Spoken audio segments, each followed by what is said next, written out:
Hi there, it's Susan from SG Development Solutions.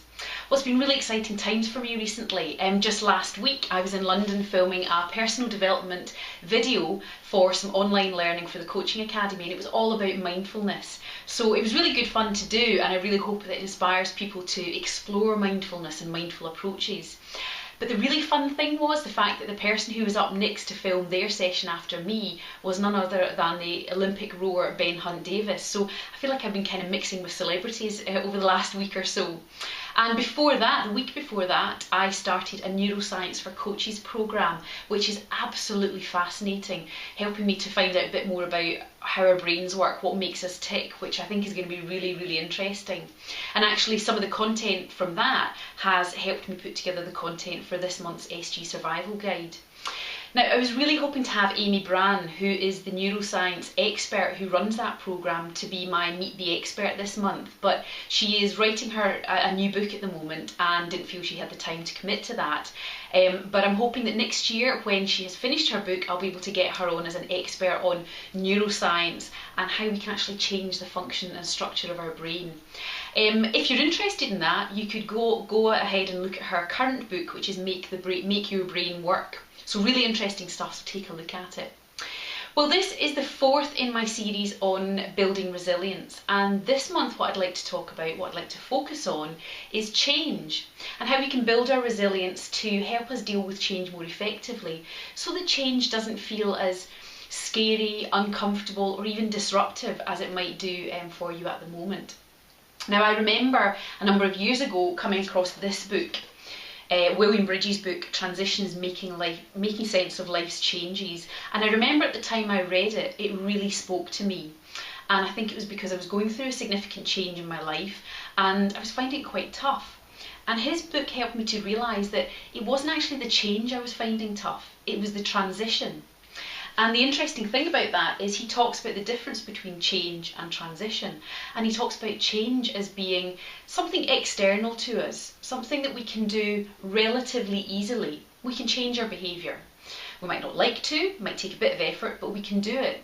But the thing that makes that change in behaviour sustainable is making a transition, which is more about mindset. It's internal to us, it's more about the psychology, and hence far more difficult to achieve. And when I read that, it really spoke to me. And what he talks about is 3 stages of transition. And the middle stage is called the neutral zone. It's a bit like being in limbo.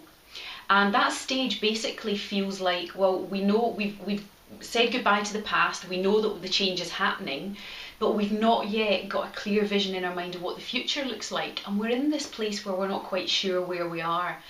That can conjure up feelings of discomfort, anxiety, maybe even frustration. But it can also conjure up feelings of apathy, lethargy, a kind of lack of emotion maybe. And the challenge is for us to have the energy and motivation to create the momentum we need to move forward. We need to have a clear idea in our mind of what that future looks like, what the new beginning looks like.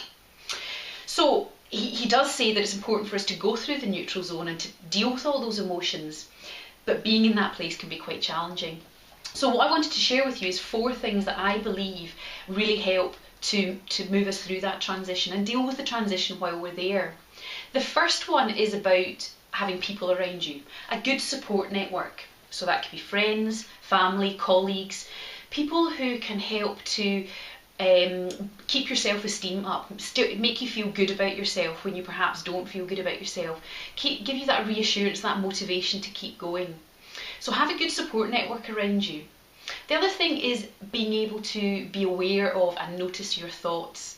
We get ourselves caught up in all sorts of negative thinking and challenging thought patterns. If we can recognise those thought patterns and kind of distance ourselves from them, see them almost through an observer's mind, it helps us to deal with them, and you can start to choose different thoughts.